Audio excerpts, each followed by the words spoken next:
Olá pessoal, muito bom dia, boa tarde, boa noite, né, a todos e a todas. É um imenso prazer estar aqui com vocês mais uma vez. Hoje a gente vai fazer umas questões aqui de Direito Constitucional da OAB, né? Eu sou o professor Tiago Cardoso, muito bom aqui estar com vocês aí no online, aqui no presencial. Estou com uma parceira aqui e a gente vai resolver essas questões de direito constitucional da FGV ou OAB. Eu fiz questão de separar umas questões aqui que já foram cobradas no exame de ordem. Hoje a gente vai trabalhar com o processo legislativo e também com um pouco de teoria do direito, teoria da Constituição e direitos e garantias fundamentais. A gente vai ter essa aula hoje, teremos uma outra aula na próxima terça, onde eu vou trazer exercícios relacionados à ordem econômica e principalmente controle de constitucionalidade, né, que vai ser na próxima aula, que é um tema que é muito cobrado no exame de ordem, né? Então, praticamente a nossa próxima aula vai ser a base, vai ser controle de constitucionalidade, tá bom? Bem, então vamos começar a resolver as questões que eu trouxe aqui hoje para vocês. Separei a dedo essas questões, né?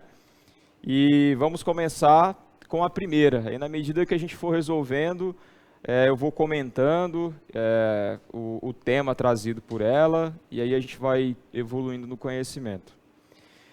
Bem, a primeira questão diz o seguinte: o diretor da Unidade Prisional de Segurança Máxima, ABC, expede uma portaria vedando, no âmbito da referida entidade de internação coletiva, quaisquer práticas de cunho religioso direcionadas aos presos. Você que está lendo o artigo 5º da Constituição, você já percebe que, na hora que você lê, você já vê que tem algo errado, porque esse diretor, através dessa portaria, está impedindo, né, o acesso à religião, aos presos, que é um direito fundamental, né? Então vamos voltar aqui novamente para a questão. Então, a portaria vedando no âmbito da referida entidade de internação coletiva quaisquer práticas de cunho religioso direcionadas aos presos, apresentando como motivo para tal ato a necessidade de administração pública ser laica. A partir da situação hipotética narrada, assinale a afirmativa correta. Antes de mais nada, a gente sabe que o nosso Estado constitucional, ele é um Estado laico, ele é um Estado leigo, ele é um Estado não confessional. Isso aqui é totalmente diferente de laicismo. O laicismo, ele proíbe religiões, ele persegue religiões, e não é o caso. O nosso Estado aqui, ele é um Estado laico, ou seja, o que significa dizer? A Constituição Federal, ela não tem uma religião oficial. Mas isso não significa dizer que ela não vá defender os direitos inerentes à religião, né? E desde já, eu queria que vocês anotassem aí, para essa questão, 2 artigos. O artigo 5º, inciso 7, e o artigo 19, inciso 1. Ambos, claro, do texto constitucional, tá? Muito importante a leitura deles para a resolução dessa questão e para clarear na mente de vocês essa questão. Aí vem as alternativas. A letra A vem dizendo que a motivação do ato administrativo encontra-se equivocada, uma vez que o preâmbulo da Constituição de 88 faz expressa menção à proteção de Deus, também assegurando aos entes federados ampla liberdade para estabelecer e subvencionar os cultos religiosos e igrejas. Bem, primeiramente que o preâmbulo ele não tem força normativa, né? Então essa questão dele fundamentar no preâmbulo já não tem fundamento lógico jurídico, né? Porque o preâmbulo não tem força normativa. certo? Tanto é verdade que os estados, né, eles não são nem obrigados a copiar os termos do preâmbulo quando da instituição de suas respectivas constituições estaduais. Então, o preâmbulo ele já não serve de fundamento aqui. E subvencionar cultos religiosos, etc., ficou também... Enfim, vamos ver a letra B. E as questões assim, da OAB FGV, a gente tem que ir fazendo, às vezes, por exclusão, porque sempre vai ter uma que é totalmente nada a ver, vai ter outra que vai te gerar uma pequena dúvida, vai ter outra que você vai ficar seguro, e vai ter outra que você não vai ter nem ideia do que ela está falando. Então, assim, vai ter esses graus né, das alternativas. Então, você tem que ir lendo todas e tentando descobrir o que está incongruente na alternativa. Igual nessa primeira aqui, a questão do preâmbulo. O preâmbulo não tem força normativa, então você já acha meio estranho, então sai fora dela. A letra B, o ato expedido pelo diretor encontra plena correspondência com a ordem constitucional brasileira, a qual veda aos entes federados estabelecer cultos religiosos ou igreja, subvencioná-los ou afirmar qualquer espécie de colaboração de interesse público. Pessoal, olha só, é importante que não há a vedação, né? Não há essa vedação propriamente dita, né? O que há é um Estado laico que ele não defende, mas o Estado ele tem que proteger os direitos de liberdade religiosa, né? Ele não pode proteger a religião católica e não a religião evangélica, ou proteger a religião umbanda e não a religião espírita. Ele não pode fazer isso. Mas ele tem que garantir que todas as profissões religiosas sejam asseguradas. Então a letra B também está equivocada. A letra C, a Constituição da República de 88 dispõe que, nos termos da lei, é assegurada a assistência religiosa das entidades civis e militares de internação coletiva, de modo que a portaria expedida pelo diretor viola um direito fundamental dos internos. Exatamente. Qual que é o fundamento disso daqui? O fundamento, como eu falei para vocês, é artigo 5º, 7, combinado com o 119, ó, onde eu vou? Com o artigo 19, inciso 1, ambos do texto constitucional, certo? Que é o gabarito, né, da nossa questão aqui. A letra D está falando, né, inexiste incompatibilidade entre a portaria e a Constituição, uma vez que a liberdade religiosa apenas se apresenta no ensino confessional, ministrado em caráter facultativo. Não tem nada a ver. Não sendo tal direito extensível aos presos. É extensível, sim, aos presos. Certo? Bem, vamos para a nossa segunda questão. Então, a primeira questão aí, cobrando questão de liberdade religiosa, né, e etc. Vamos para a nossa segunda questão. Os produtores rurais do município X organizaram uma associação civil sem fins lucrativos para dinamizar a exploração de atividade econômica pelos associados, bem como para fins de representá-los nas demandas de caráter administrativo e judicial. Beleza, então você vai ler a questão, você já vai se deparar com esse termo aqui, associação civil. Ó, tá falando de associação, né? Vamos lá. Anderson, proprietário de uma fazenda na região, passa a receber mensalmente carnê contendo a cobrança de uma taxa associativa. Embora nunca tivesse manifestado qualquer interesse em ingressar na referida entidade associativa. Em consulta junto aos órgãos municipais, Anderson descobre que a Associação de Produtores Rurais, embora tenha sido criada na forma da lei, jamais obteve autorização estatal para funcionar.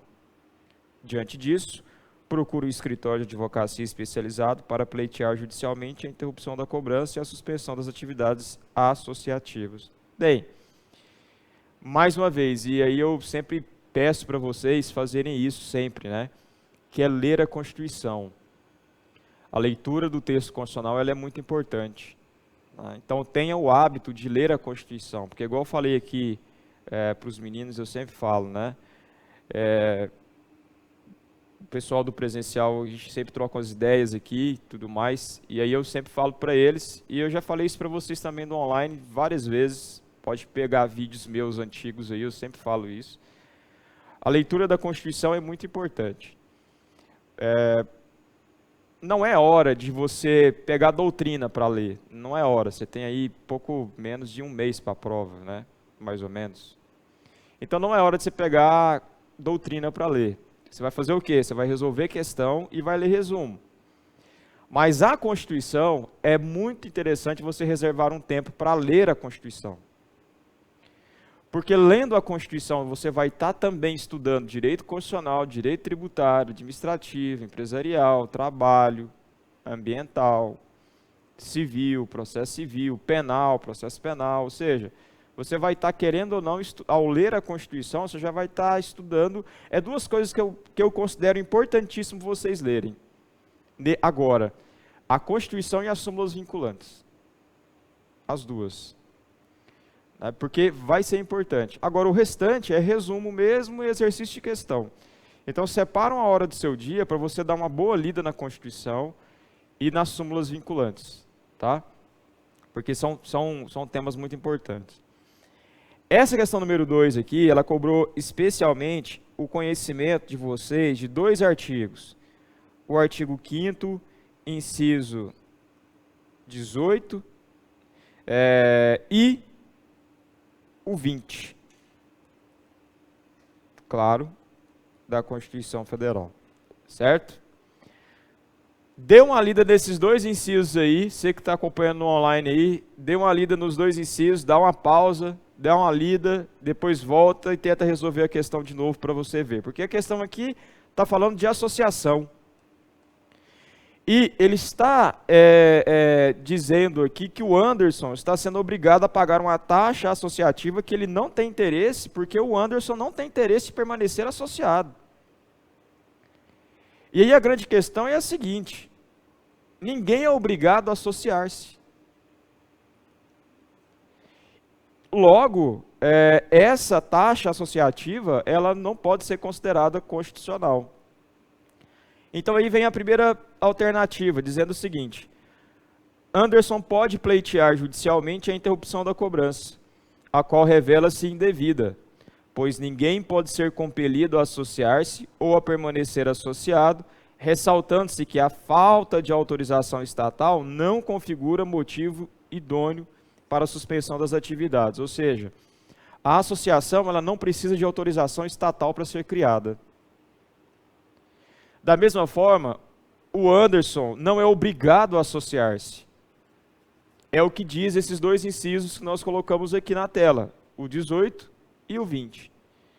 Então, a leitura desses 2 aqui conclui que o gabarito é, de fato, a letra A. A letra B está falando: as associações representativas de classe gozam de proteção absoluta na ordem constitucional, de modo que podem ser instituídas independentemente de autorização estatal e apenas terão suas atividades suspensas quando houver decisão judicial com trânsito em julgado. Elas podem ser suspensas, e isso aqui é muito importante a gente comentar. As associações, elas podem ter as atividades suspensas ou elas podem ser dissolvidas. Para as duas, tanto para ela ser dissolvida, quanto para ela ter suas atividades suspensas, exige decisão judicial. Decreto não tem poder de fazer isso, resolução não tem poder de fazer isso, é decisão judicial. Para a suspensão das atividades, essa decisão não precisa ser transitada em julgado. Mas, para a dissolução da associação, essa decisão precisa ser transitada em julgado. Certo? Então aqui ele está falando de suspensão de atividade, está correlacionando que tem que haver o trânsito em julgado. Não. Basta haver decisão judicial. Agora, se fosse aqui, ó, ao invés de atividades suspensas, fosse dissolvidas, aí sim estaria certo. Porque para dissolver uma associação exige-se o trânsito em julgado dessa decisão judicial. Tá? Para suspender as atividades, não precisa. Certo? Mas tem que haver decisão judicial. Letra C.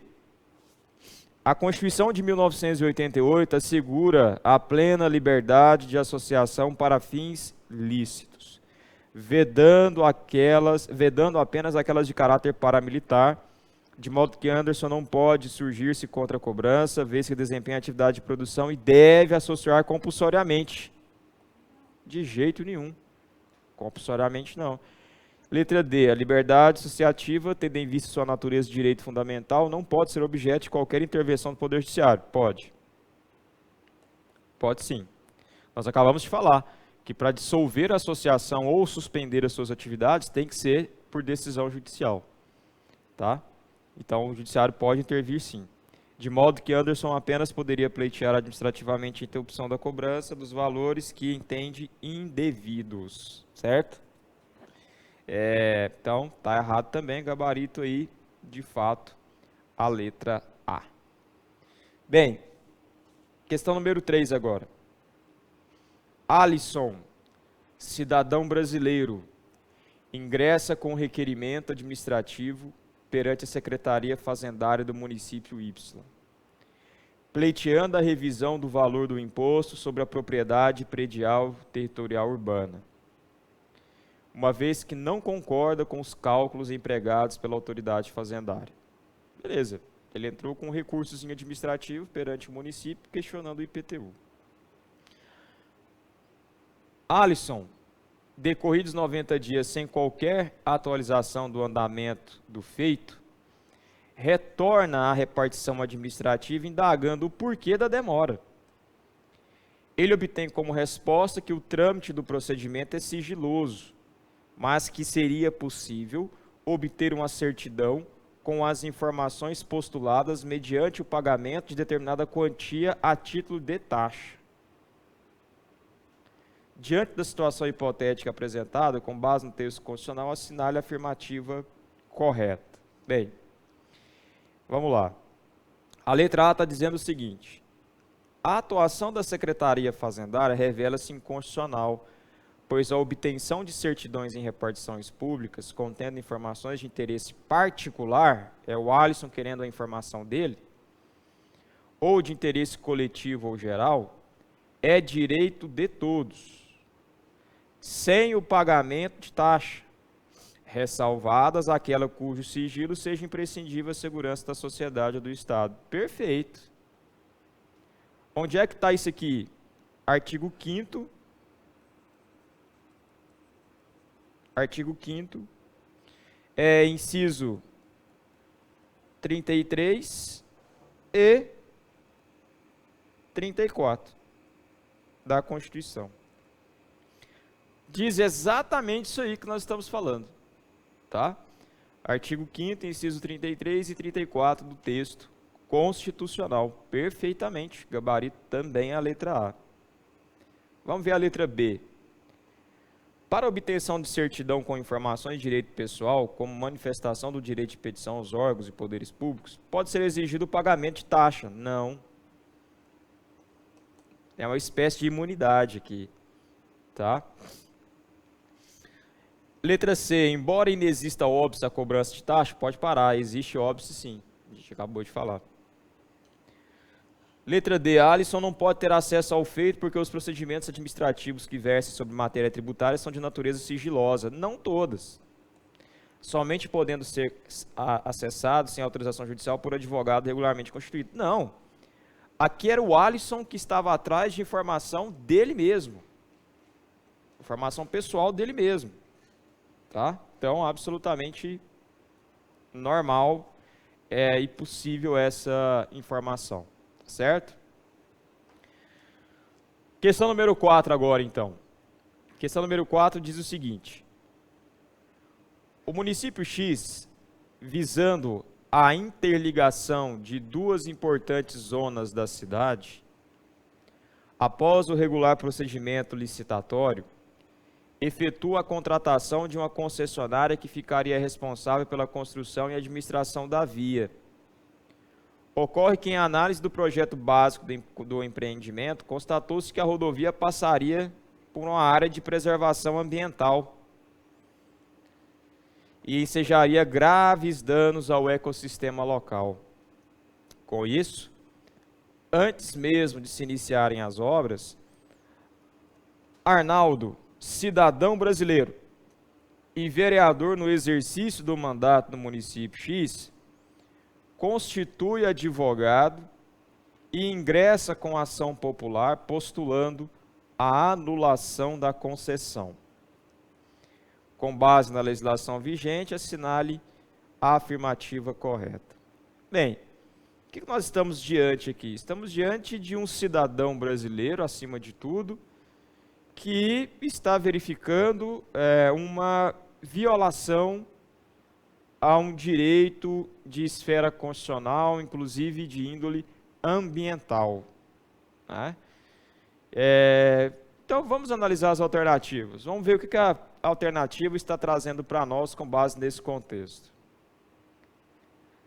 A letra A está dizendo o seguinte: a ação popular proposta por Arnaldo não se revela adequada ao fim de impedir a obra potencialmente lesiva ao meio ambiente. Bem, olha só. O Arnaldo ingressou com a ação popular. Então, pelo teor das alternativas, a questão vai te cobrar conhecimento a respeito da ação popular. Certo? Então vamos lá, a letra A então está falando que a ação popular não se revela adequada ao fim de impedir a obra potencialmente lesiva ao meio ambiente. A gente sabe que a ação popular ela tem sim esse poder de questionar esse contexto apresentado aqui. É possível. Para essa questão aqui, é muito importante a leitura do artigo 5º, inciso 73, combinado com a lei da ação popular, que é a lei 4717 de 65, especificamente o seu artigo 9º. Tá certo? Então a letra A não, tá errada. Letra B.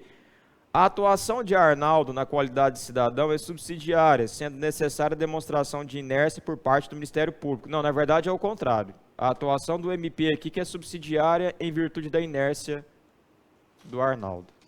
Então, letra C. A ação popular, ao lado dos demais instrumentos de tutela coletiva, é adequada à anulação de atos lesivos ao meio ambiente, mas Arnaldo não precisaria constituir advogado para ajuizá-la. Precisaria. A ação popular precisa do advogado. Letra D. Caso Arnaldo desista da ação popular, o Ministério Público ou qualquer cidadão que esteja no gozo de seus direitos políticos poderá prosseguir com a demanda. Exatamente. Tá? Essa informação aqui, ela está especificamente lá no artigo 9º da Lei de Ação Popular, tá bom? Que é a 4717. Exatamente concedendo a possibilidade do MP em dar continuidade à ação popular, uma vez proposta pelo cidadão, e esse cidadão, por sua vez, não tenha dado eventual continuidade a ela. Tá bom? Então, o gabarito aí está correto. Questão número 5. Juliano, governador do estado X, casa-se com Mariana, deputada federal eleita pelo estado Y, a qual já possui uma filha chamada Letícia, advinda de outro relacionamento pretérito. Então você vai lendo com calma, porque se você está percebendo, as questões da FGV ou OAB são questões que trazem um caso, uma história, né? Um caso que seria, entre aspas, um caso concreto, né? Um caso demonstrando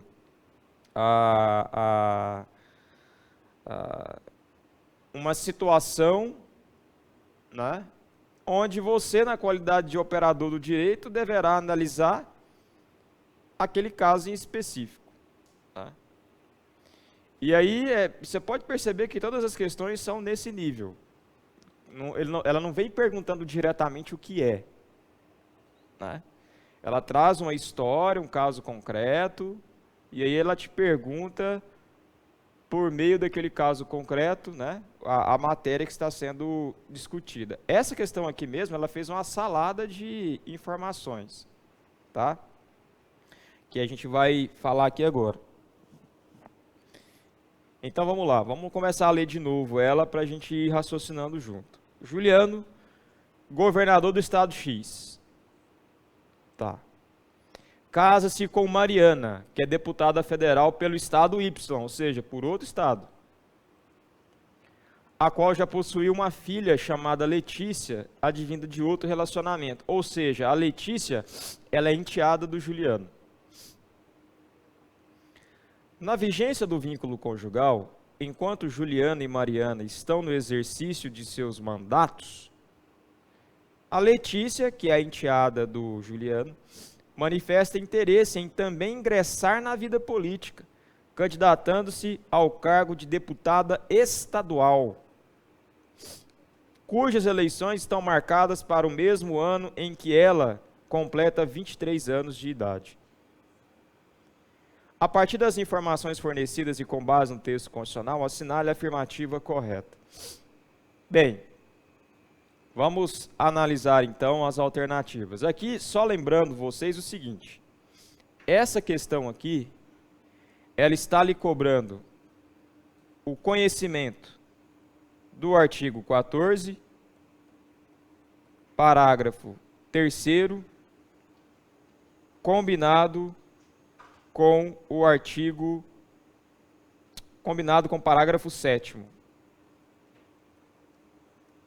Certo? Artigo 14, parágrafo 3º, combinado com o parágrafo 7º. Tá? Essa é a base aqui do nosso, da resolução dessa questão aqui.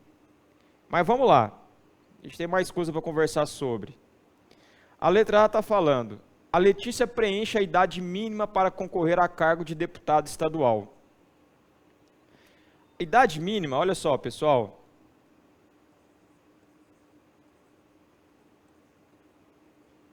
Eu costumo sempre brincar que é o telefone da aprovação, né? Que é o 3530-2118. Esse 3530-2118 é o telefone da sua aprovação.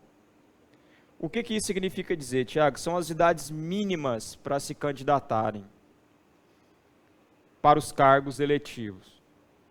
Onde que está isso, Tiago? Isso está lá no parágrafo 3º. Se você for dar uma olhadinha lá no parágrafo 3º do artigo 14, você vai verificar isso. Os cargos de presidente, vice-presidente e senador exigem a idade máxima, 35 anos. O cargo de vereador exige a idade mínima, que é de 18 anos. O cargo de governador e vice-governador exige a idade de 30 anos. O cara tem que ser um pouquinho mais maduro, né, e tudo mais, etc. O resto, cara, é tudo o quê? 21 anos. O que seria o resto? Deputado estadual, deputado federal, prefeito, vice-prefeito, juiz de paz. Então, a idade mínima para ser vereador, 18 anos, que é o início da carreira legislativa, digamos assim. A idade máxima para ser presidente da República, que é o cargo máximo, digamos, né, da carreira legislativa, executiva.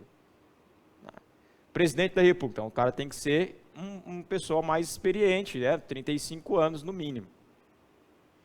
Vice-presidente, mesma coisa. Senador também, porque representa os estados. Então, presidente, vice-presidente, senador, 35 anos é a idade mínima. Que aqui no nosso esquema é a idade máxima. E 18 anos, a idade mínima aqui no nosso esquema é a idade para ser vereador. Aí você tem os governadores, vice-governadores, né, que são aí pessoas que precisam ser também experientes, 30 anos. O resto é 21. Prefeito, vice-prefeito, deputado federal, deputado estadual, deputado distrital, né, com 21 anos. Então, aí a gente já mata uma primeira questão aqui. A Letícia, ela iria completar 23 anos na data das eleições, né, que ela queria concorrer aí para deputada. Ela está dentro da idade mínima, que é de 21 anos. Beleza, Letícia ela está dentro da idade mínima aí. Certo? Então vamos lá, vamos analisar. Letra A. A Letícia preenche a idade mínima, certo? Preenche. Para concorrer ao cargo de deputado estadual. Mas não poderá concorrer no estado X, por expressa vedação constitucional, enquanto durar o mandato de Juliano. Vamos voltar para a questão de novo? O Juliano ele é governador do estado X. Se o Juliano é governador do estado X, nenhum parente dele poderá ser algo pelo estado X. Para a gente entender isso, eu trouxe uma tabela aqui. Essa tabela ela é muito interessante. Essa tabela aqui é a tabela lá do artigo 14, parágrafo 7º. Que muitas vezes quando a gente lê o parágrafo 7º do artigo 14, a gente tem um pouco de dificuldade, você não consegue entender a princípio. Tá? Mas aí quando você faz esse raciocínio aqui, as coisas parecem que entram melhor na cabeça. Olha só. Olha a pergunta. O meu cônjuge ou parente, consanguíneo ou afim, até segundo grau ou por adoção, ele é prefeito do município X. Vamos dar o nome a esse município aqui. Ele é prefeito do município de Goiânia. Então, eu não posso me candidatar a vice-prefeito do município de Goiânia e a vereador do município de Goiânia. Então, o meu parente, ele já pertence ao cargo do executivo, ele já é prefeito de Goiânia. Logo, a cônjuge, parente, consanguíneo ou afim, até segundo grau ou por adoção, ele não poderá ser vice-prefeito por Goiânia e nem vereador por Goiânia. Mas ele pode ser vereador por Anápolis? Pode. Ele pode ser prefeito por Anápolis? Pode. Ele pode ser vereador por Senador Canedo? Pode. Ele só não pode por Goiânia. Se o meu cônjuge, parente, consanguíneo ou afim até segundo grau por adoção for governador do estado Y, vamos chamar aqui estado de Goiás, ele é governador do estado de Goiás. Logo, eu não posso ser prefeito por nenhum município do estado de Goiás, eu não posso ser vice-prefeito por nenhum município do estado de Goiás, eu não posso ser vereador por nenhum município do estado de Goiás, eu não posso ser deputado estadual, federal, distrital pelo estado de Goiás, e eu não posso ser senador pelo estado de Goiás. Mas eu posso ser prefeito do município de São Paulo? Pode. Eu posso ser vereador pelo município do Rio de Janeiro? Pode. Eu posso ser deputado estadual pelo estado de São Paulo? Pode. De Minas? Pode. Só não pode por Goiás. Porque o meu cônjuge, parente, consanguíneo ou afim é governador do estado de Goiás. Logo, eu não posso ser nada, nenhum cargo que me vincule ao estado de Goiás. Que é o caso da Letícia, no nosso exemplo aqui. Né? A Letícia, olha só, o Juliano, que é o enteado dela, né? Uma relação de parentesco, ele é governador pelo estado X. Né? E a Letícia, ela pode ser deputada pelo estado X? Não, não pode. Mas se ela quiser ser deputada pelo estado Y, onde a mãe dela é deputada federal, ela pode? Pode.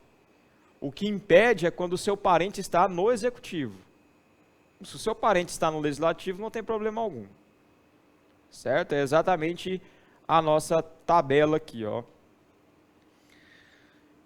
Governador do território X, então, ele não pode ser prefeito pelo território X, vice-prefeito, vereador pelo território X, deputado federal pelo território X. Lembrando que atualmente nós não temos território federal, atualmente, né? Mas se vier a ter. E se o meu parente, o cônjuge, parente, consanguíneo ou afim, ou até segundo grau por adoção, é presidente, eu não posso ser nada, eu não posso ter nenhum cargo. Aí sempre me vem a pergunta, Tiago, por que então que os filhos do atual presidente, um é deputado, o outro é senador, sendo que, né? Aí eles entram na exceção, que é essa daqui, ó, salvo se já detentor de mandato eletivo. Quando o atual presidente tomou posse, os filhos já eram do legislativo. Um não era, que atualmente é vereador, né? Se não me engano, Carlos Bolsonaro, que é vereador, ele não era, mas ele se tornou vereador antes do pai se tornar presidente. E o outro candidatou a Senado na mesma época em que o pai se candidatou a presidente. Então eles entraram juntos, aí não tem problema. O outro, que era deputado, já era deputado e se reelegeu. Então também não tem problema. O problema é o seguinte: meu pai entrou e eu quero entrar depois, aí não tem jeito. Aí não é possível. Ou eu entro junto com ele, ou eu já exerço um mandato antes dele entrar no executivo, aí não tem problema. Certo? E lembre-se sempre, a referência é se o meu parente, ele pertence ao cargo do executivo. Pode perceber aqui. O meu pai é deputado estadual aqui por Goiás, vamos supor. Eu posso me candidatar a vereador por Goiânia? Pode. Eu posso me candidatar a deputado federal por Goiás? Pode. O meu pai está no legislativo, ele não está no executivo. Agora, se ele estivesse como governador do estado de Goiás e eu quisesse me candidatar a algum cargo aqui no estado de Goiás, eu já não poderia, porque meu pai já entrou primeiro. Agora, eu já sou deputado estadual por Goiás e meu pai se candidata a governador. Pode? Pode. A referência é sempre o quê? O cargo do executivo para o cargo outros, legislativo e etc. Tá bom? Então essa é a ideia aí do parágrafo 7º do artigo 14, tá certo? Bem, então vamos ler aqui, gabarito realmente a letra A, tá? Dessa questão aqui. Vamos ler a letra B para a gente encerrar esse bloco aqui. Uma vez que Letícia está ligada a Juliano, seu padrasto, por laços de mera afinidade, inexiste vedação constitucional. Pode parar. Existe sim. A gente acabou de falar. Letra C. Letícia não poderá concorrer por não ter atingido a idade mínima. Pode parar. Falamos que ela atingiu a idade mínima. A idade mínima é 21 anos, então tá de boa. Letra D. Letícia não poderá concorrer nos estados X e Y. Pode sim. Ela não pode concorrer no estado onde o padrasto dela é governador, estado X. Mas estado Y ela pode concorrer sim. Tá? Então, também está errado, tá certo? Então, o gabarito aí é letra A, beleza? Bem, antes da gente ler essa questão, vamos encerrar esse bloco, né? E a gente volta já já.